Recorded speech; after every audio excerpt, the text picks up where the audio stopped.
La revue de presse d'Europe 1, Olivier Delagarde. On commence par une triste réalité. Eh oui, parce qu'à la fin, ce sont toujours les méchants qui gagnent. Ce constat, c'est Éric Le Boucher qui le dresse dans sa chronique de l'opinion. Et c'est totalement contre-intuitif, rappelle-t-il, parce que nous avons été biberonnés aux films d'Hollywood et leurs happy ends qui nous disent que ce sont les gentils qui triomphent toujours.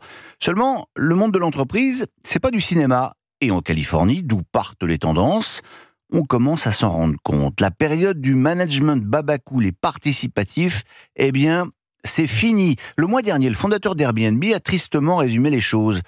Quand j'ai appliqué les principes de bon management, mes résultats ont coulé. J'en suis donc revenu à mes débuts, quand je n'écoutais que moi et que je donnais des ordres, et Airbnb a retrouvé l'une des meilleures profitabilités de toute la Silicon Valley. Mais le vrai chantre du management brutal, qui revient en force, c'est Elon Musk, le fondateur de SpaceX et Tesla, impose ses vues radicales. N'écoute pas grand monde, il a viré 80% des salariés de Twitter quand il l'a racheté. Elon Musk, c'est un autocrate absolu et malheureusement, ça marche. Alors ça, c'est aux États-Unis, mais en France, c'est un peu différent. Tiens donc, prenez le Parisien aujourd'hui en France. Le journal consacre sa une à la fin du télétravail. C'est même la fin d'une époque, titre le journal. De nombreuses grandes entreprises font machine arrière, explique-t-il, et obligent leurs salariés à revenir davantage au bureau. Chez Ubisoft, par exemple, la décision a d'ailleurs provoqué la colère des syndicats qui appellent à la grève, à moins que ce ne soit une télégrève. Et puis il y a aussi le secteur de l'automobile, dont on parle beaucoup ce matin, Dimitri, puisque débute le mondial de l'auto à Paris.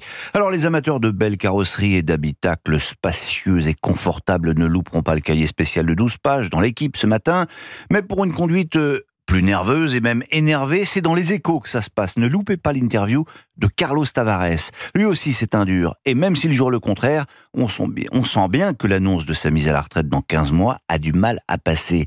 Jugé peut-être un peu trop brutal à la tête de Stellantis ? Pas du tout.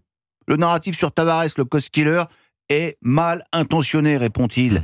Je peux comprendre qu'il y a une forme de fatigue chez certains salariés, mais je ne suis pas enfermé dans une méthode, nous pouvons ralentir, mais si ce changement s'accompagne d'un moindre travail sur les fondamentaux de l'entreprise, cela finira par en payer le prix. La réalité nous rattrape toujours, poursuit Tavares. Je ne vois pas comment faire pour s'opposer à des concurrents qui sont technologiquement aussi bons, voire plus forts que nous et 30% moins chers. Ce sont les Chinois, Notamment, ce qui pourrait nous rendre amers, conclut-il, c'est de voir que les évidences ne s'imposent pas dans la tête de certains décideurs et que notre environnement est autiste, pend sur la tête des politiques. Et justement, à quoi pense le personnel politique en ce moment, Olivier ? Eh bien, au budget, Dimitri. Comment trouver des sous sans trop que ça se voit, même si ça commence de plus en plus à se voir. Les Échos ont refait les comptes. En fait, ce ne sont pas 20 milliards d'impôts en plus. Quand on épluche les documents officiels, signale Sébastien Dumoulin, on approche plutôt les 30 milliards d'impôts. Resterait bien la solution de vendre les bijoux de famille, sauf que, ça a déjà été fait.